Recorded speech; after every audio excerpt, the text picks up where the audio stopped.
दोस्तों नमस्कार।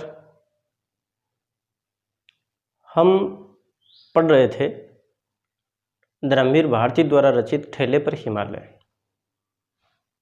पिछला जो वीडियो था उसमें हमने पढ़ा था कि जो डाक बंगले का खानसामा है उसने बताया कि आप लोग बड़े ही खुशकिस्मत हैं, क्योंकि आपसे पहले 14 जो टूरिस्ट हैं वो हफ्ते भर के लिए यहाँ पर रहे, लेकिन उनको बर्फ़ के दर्शन नहीं हुए।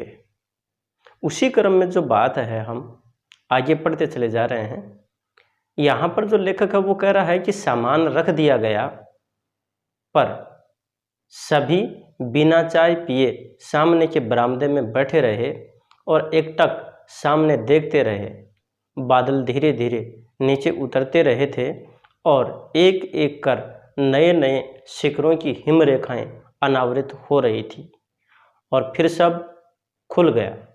बाईं ओर से शुरू होकर दाईं ओर गहरे शून्य में धंसती जाती हुई हिम शिखरों की उबड़ खाबड़ रहस्यमयी रोमांचक श्रृंखला। हमारे मन में उस समय क्या भावनाएं उठ रही थी, यह अगर बता पाता तो यह खरोंच, यह पीर ही क्यों रह गई होती। प्यारे विद्यार्थियों, यहाँ पर जो लेखक हैं वो अपने मनस्थिति का चित्रण कर रहे हैं कि जैसे ही उन्होंने जो हिमालय की जो श्रृंखला का एक दृश्य देखा और फिर वो वहाँ पर रुकते हैं, सामने इसी इंतज़ार में रहते हैं कि हम इन हिम शिखरों का दर्शन करें।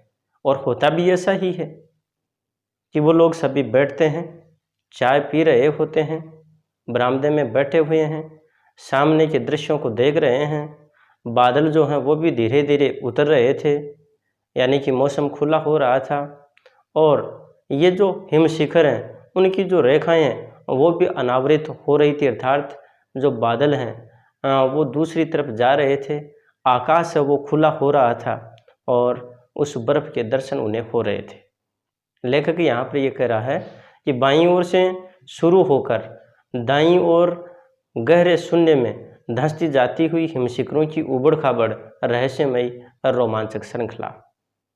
हमारे मन में उस समय क्या भावनाएं उठ रही थी, ये अगर बता पाता तो वह खरोंच, ये पीर ही क्यों रह गई होती। यहाँ पर जो लेखक है वो ये कह रहा है कि सामने के जो दृश्य को देख करके और हमारे पास उसको बयां करने के लिए, प्रस्तुत करने के लिए शब्द ही नहीं थे।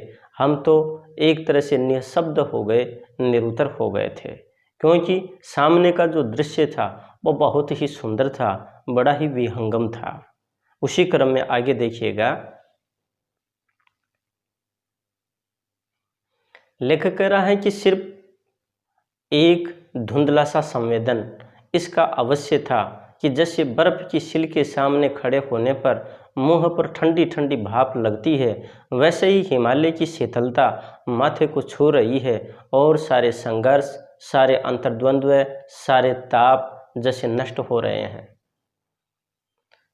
क्यों पुराने साधकों ने दैहिक, दैविक और भौतिक कष्टों को ताप कहा था और उसे शमित करने के लिए क्यों हिमालय जाते थे, ये पहली बार मेरी समझ में आ रहा था। प्यारे विद्यार्थियों, यहाँ पर जो लेखक है वो उस रोमांचक दृश्य के बारे में बात कर रहा है। यहाँ लेखक कह रहा है कि हमें सामने एक धुंधला सा जो संवेदन है इसका वो अवश्य था। बर्फ़ की शील के सामने खड़े होने पर मुँह पर जैसे ठंडी ठंडी भाप लगती है, ठंडी ठंडी हवा लगती है, वैसे ही जो हिमालय की शीतलता थी वो हमारे माथे को छू रही थी और उसके कारण जो अंतर्मन के सारे संघर्ष, सारे अंतर्द्वंद्व और सारे जो ताप थे वो नष्ट हो रहे थे। कहने का तात्पर्य यानी कि मन की जो उद्वेलिता है या मन में जो हलचल है वो सब शांत हो गई थी। क्यों पुराने साधकों ने दैहिक, दैविक और भौतिक कष्टों को ताप कहा था। यहाँ पर यह बात ध्यान रखने वाली है कि ताप 3 प्रकार के होते हैं। एक है दैहिक यानी शरीर संबंधी, एक है दैविक, देवीय संबंधी, दूसरा भौतिक, इस सांसारिक जगत संबंधी। ये 3 प्रकार के यानी कि ताप कहे गए हैं, 3 प्रकार के कष्ट कहे गए हैं। और यहाँ पर जो लेखक है वो ये बात भी कह रहा है कि उसको शमित करने के लिए, शमित का अर्थ होता शांत करना, उसे शांत करने के लिए हमारे जो साधक थे वो साधक यहाँ पर आते थे। और लेखक यहाँ पर ये बात भी कहना चाह रहा है कि अब समझ में आया है कि वास्तव में हमारे जो पुराने साधक थे वो हिमालय की ओर क्यों आते थे, अर्थात इस तरफ आने पर उन्हें एक तरफ आध्यात्मिक शक्ति है वो मिलती थी, वहीं पर यहाँ का जो वातावरण था वो भी उनके अनुकूल था, जिससे मन के सारे जो ताप हैं, जैसे दैहिक दैविक भौतिक जो ताप हैं और सारे जो अंतर्द्वंद्व हैं वो नष्ट हो जाते थे। इसी क्रम में लेखक आगे कह रहा है,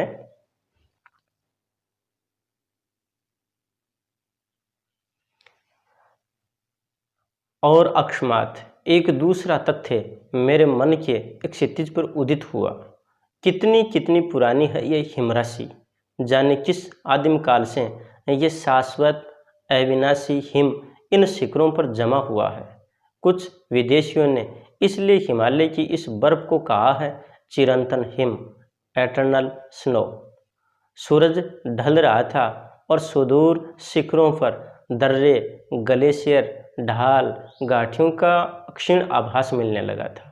प्यारे विद्यार्थियों, यहाँ पर जो लेखक है वो उस बर्फ को देखने के पश्चात उसकी स्थिति को यहाँ पर प्रस्तुत कर रहा है। लेखक कह रहा है कि हमारे मन में एक दूसरा तथ्य और आ रहा था, और वो ये था कि ये जो बर्फ है, ये जो हिमराशि है, वो न जाने कितनी सालों पुरानी है। ये एक तरह से अविनाशी हिम इन शिखरों पर जमा हुई है। जो विदेशी लोग हैं वो इस हिमालय की बर्फ को चिरंतन हिम यानी कि एटर्नल स्नो इन्होंने कहा है। फिर यहाँ पर जो लेखक है वो उस समय के दृश्य का चित्रण कर रहा है, जो सुहावना दृश्य है। लेखक यहाँ पर कह रहा है कि जो सूरज ढल रहा है, सुदूर शिखरों पर दर्रे, ग्लेशियर, ढाल, गाठियों का जो क्षीण आभास होने लगा था, अर्थात वो सारी जो सामने की चीज़ें हैं वो साफ और स्पष्ट देखने को मिल रही थी। आगे इसी क्रम में लेखक कह रहा है कि आतंकित मन से मैंने ये सोचा था कि पता नहीं इन पर कभी मनुष्य का चरण पड़ा भी है या नहीं, या अंत काल से इन सोने बर्फ ढके दर्रों में सिर्फ बर्फ के अंदर हू करते हुए बहते रहे हैं। लेखक कह रहा है कि हमारा जो मन था वो भयभीत भी था थोड़ा, और वो ये सोच रहा है कि आज तक ये जो एक तरह से चिरंतन जो बर्फ़ है, इसके ऊपर कभी मनुष्य का पैर पड़ा भी है या नहीं। अनंत काल से इस सोने बर्फ ढके जो ये दर्रे हैं, सिर्फ बर्फ़ के जो अंदर हैं, यानी कि यहाँ पर जो आंधी है वही आती रहती है, ये बनते रहते हैं और मिटते रहते हैं। आगे जो लेखक है उसी दृश्य को, यानी कि जो शाम का जो दृश्य है, उस दृश्य को शब्दबद्ध करता हुआ कह रहा है कि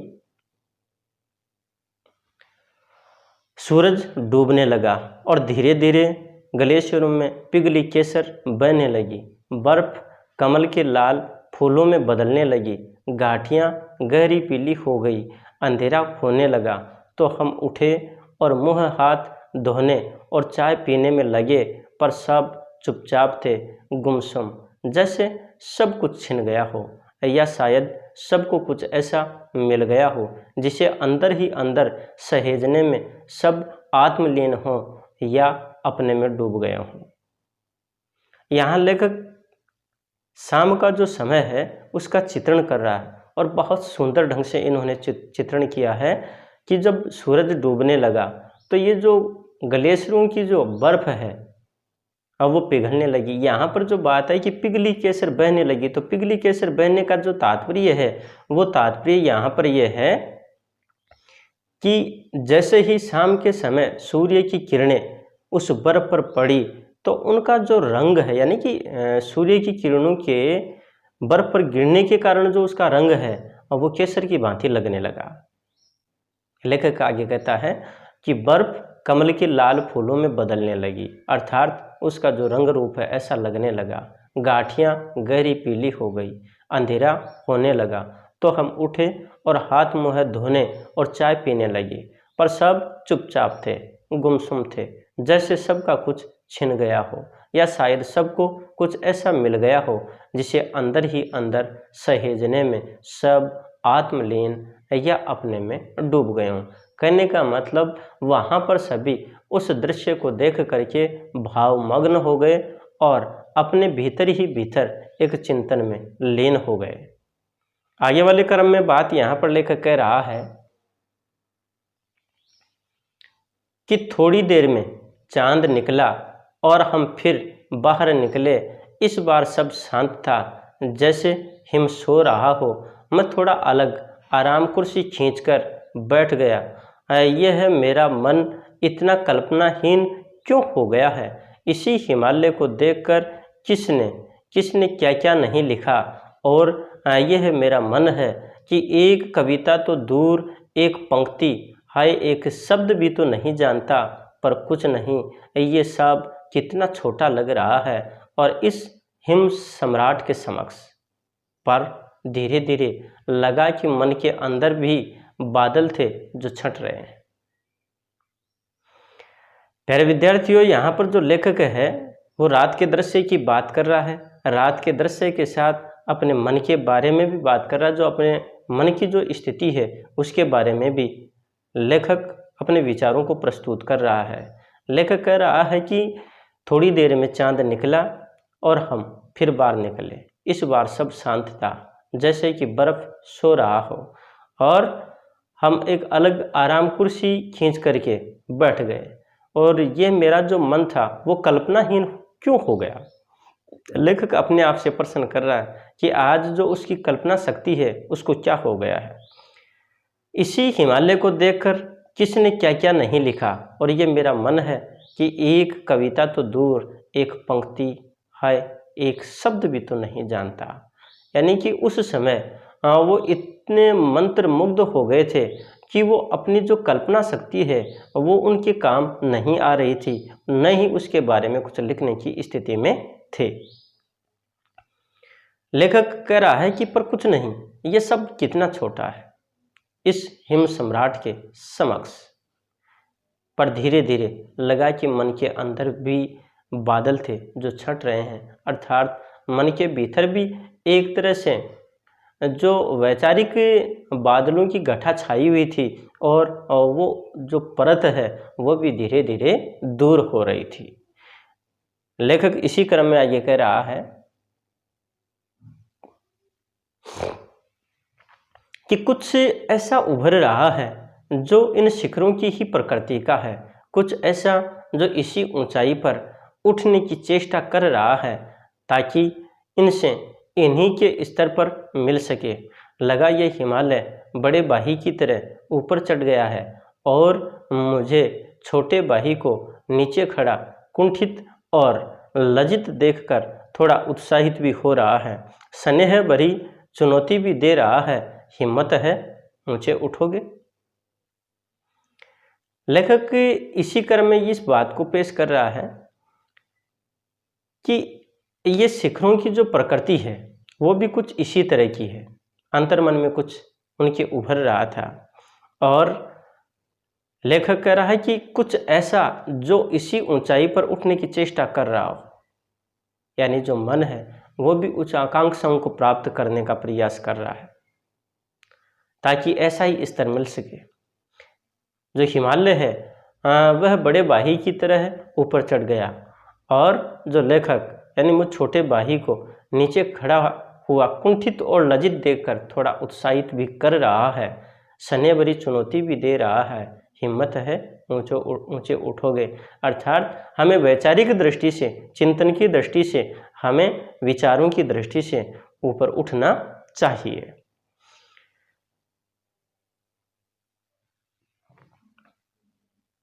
आगे लेखक कह रहा है और सहसा सन्नाटा तोड़कर सेन रविंद्र की कोई पंक्ति गा उठा और जैसे तंद्रा टूट गई और हम सक्रिय हो उठे।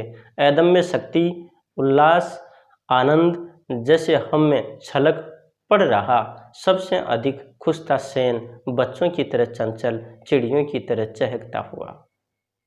बोला, भाई हम सब तो वंडरस्ट्रक हैं कि ये है। यहाँ पर यानी सब अपने अपने विचारों में जब खोए हुए थे, अचानक उनके जो विचारों की जो तंद्रा है उसको तोड़ा गया और वो यानी कि ये कार्य किया सेन ने। और रविंद्रनाथ टैगोर की कोई पंक्ति है उसको वो गुनगुनाने लगा, गाने लगा।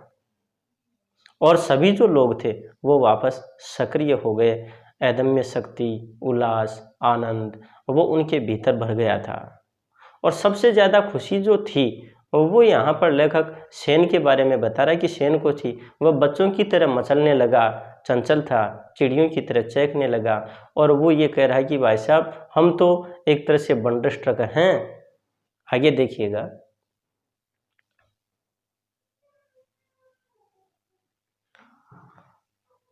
ये भगवान का क्या क्या करतूत इस हिमालय में होता है, इस पर हमारी हंसी मुश्किल से ठंडी हो पाई थी कि अकस्मात वह शीर्षासन करने लगा। पूछा गया तो बोला हम नए पर्सपेक्टिव से हिमालय देखेगा। बाद में मालूम हुआ कि वह बम्बई की अत्याधुनिक चित्र शैली से थोड़ा नाराज है और कहने लगा वो सब जीनियस लोग, सिर का बल खड़ा होकर दुनिया को देखता है, इसी से हम भी सिर का बल हिमालय देखता है। प्यारे विद्यार्थियों, लेखक के ने एक बात कही थी कि सेन की जो करतूतें हैं उनके बारे में आगे पता चलेगा। वो बातें यहाँ पर आ गई हैं। यहाँ पर जो सेन जो कि रविंद्रनाथ टैगोर की पंक्ति गुनगुनाता है, जिसके कारण सभी लोग सक्रिय हो जाते हैं और वो कहता है कि हम तो बंडरस्ट्रक हैं, भगवान का क्या क्या करतूत इस हिमालय में होता है। और इस पर सभी वो हंसने लग गए। अपनी हंसी को वो रोक भी नहीं पा रहे थे।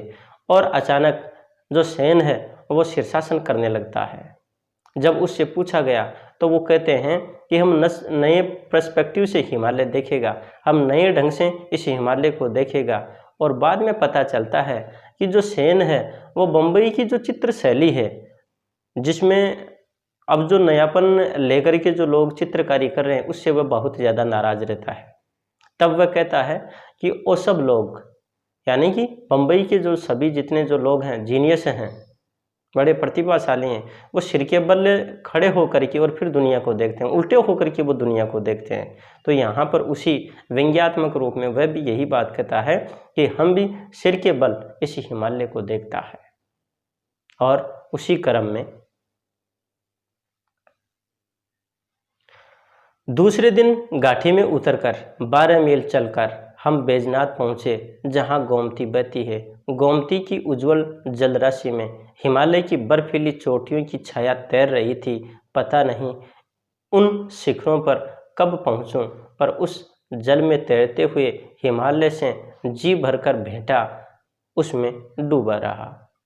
लेखक यहाँ पर दूसरे दिन की बात कर रहा है और वो कह रहा है कि वहाँ घाटी से हम 12 मील उतर गए थे, नीचे आ गए थे, बैजनाथ चले गए थे।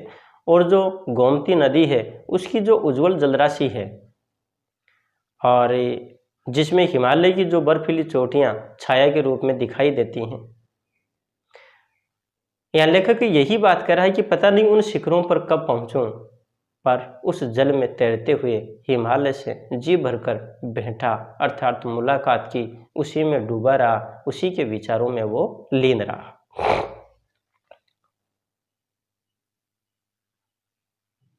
लेखक आगे कहता है, आज भी उसकी याद आती है तो मन पीरा उठता है। कल ठेले के बर्फ को देखकर वे मेरे मित्र उपन्यासकार जिस तरह स्मृतियों में डूब गए, उस दर्द को समझता हूँ। और जब ठेले पर हिमालय की बात कहकर हंसता हूँ तो वह उस दर्द को बुलाने का ही बहाना है।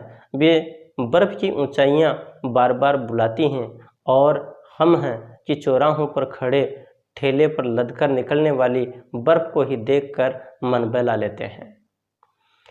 प्यारे विद्यार्थियों, यहाँ पर लेखक अपनी उसी यात्रा को याद करते हुए वो कहता है कि मेरा मन है पिरा उठता है। कभी कभी मेरा जो मन है वो बड़ा विचलित हो जाता है कि जो ठेले की बर्फ़ को देख करके और मेरे जो उपन्यासकार जो मित्र हैं जिस प्रकार से स्मृतियों में डूब गए, उनके उस दर्द को मैं समझता हूँ।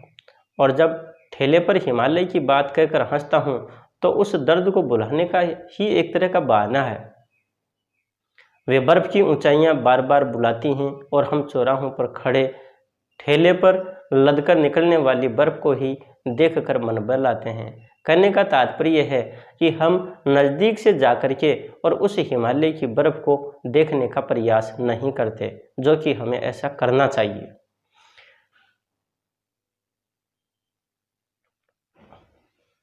लेखक आगे कह रहा है कि किसी ऐसे ही क्षण में, ऐसे ही ठेलों पर लदे हिमालयों से घिरकर ही तो तुलसी ने नहीं कहा था कि कबहू हो यहीं रहने रहूँगा, मैं क्या कभी ऐसे भी रह सकूँगा वास्तविक हिमशिखरों की ऊंचाइयों पर। और तब मन में आता है कि फिर हिमालय को किसी के हाथ संदेशा भेज दूं, नहीं बंधु आऊँगा, मैं फिर लौट कर वहीं आऊँगा, उन्हीं ऊंचाइयों पर तो मेरा आवास है, वहीं मन रमता है, मैं करूं तो क्या करूं।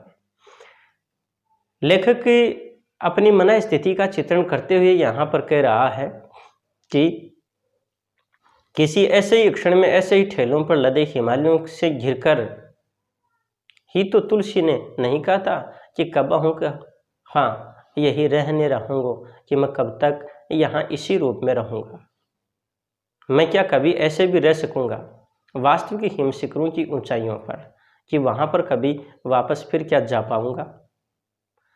और तब मन में आता है कि फिर हिमालय को किसी के साथ संदेशा भेज दूं कि नहीं बंधु आऊँगा, निश्चित रूप से आऊँगा, मैं फिर लौटकर वहीं आऊँगा, उन्हीं ऊंचाइयों पर तो मेरा आवास है, वहीं मन रमता है, मैं करूँ तो क्या करूँ। यहाँ पर लेखक अपनी एक तरह से मजबूरी ही प्रस्तुत कर रहा है कि चाहते हुए भी वहाँ तक नहीं पहुँच पा रहा है, यहाँ का जो ये भौतिकता का जो जंजाल है इसमें फंसा हुआ है। और फिर से लेखक का मन कर रहा है कि उन हिमालय की वादियों में वो जाए, वहाँ पर भ्रमण करे और वहाँ से मुलाकात करे, वहाँ उनसे मिले, परंतु फिर भी वह उस क्षण के इंतज़ार में है। इस प्रकार से प्यारे मित्रों, प्यारे विद्यार्थियों, ये जो ठेले पर हिमालय है वो अपना पाठ पूर्ण होता है। और इस निबंध में लेखक ने बहुत ही सुंदर ढंग से अपने संस्मरणात्मक तथ्यों को, यात्रा वृत्तांत को बहुत सुंदर ढंग से उन्होंने प्रस्तुत किया है, बहुत ही अच्छे क्रमबद्ध रूप से शब्दों में पिरोने का प्रयास किया है, और एक ये जो अपना निबंध है वो पूर्ण होता है। अब हम आगे नए टॉपिक के साथ फिर मिलेंगे, तब तक के लिए नमस्कार, धन्यवाद।